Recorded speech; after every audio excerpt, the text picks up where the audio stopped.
আল্লাহ রাসূল সাল্লাল্লাহু আলাইহি ওয়াসাল্লাম বলেছেন, শোনো, জুমার নামাজের আযান যখন হয় তখন ফেরেশতারা দরজার পাশে পাশে দাঁড়ায় থাকে একটা খাতা কলম নিয়ে, আর সবচেয়ে আগে কি আসছে দেখে, তারপরে কি আসছে, তারপরে কি আসছে, তারপরে কি আসছে।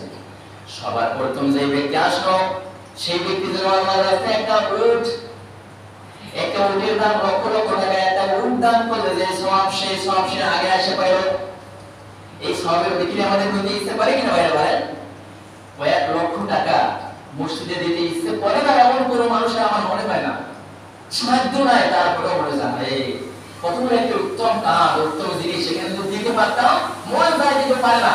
একটু আগে আসার কারণ যদি আপনি লক্ষ লক্ষ টাকা দান করে যে সব সেটা পাবেন ভাইরা, মাথায় রাখবেন।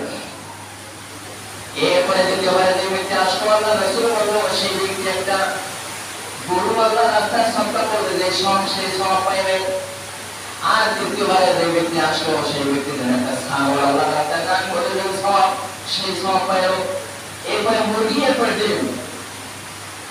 তারপরে যখন ইমাম খুতবা দিতে বসে তখন দপ্তর বন্ধ, সব কিছু স্টপ।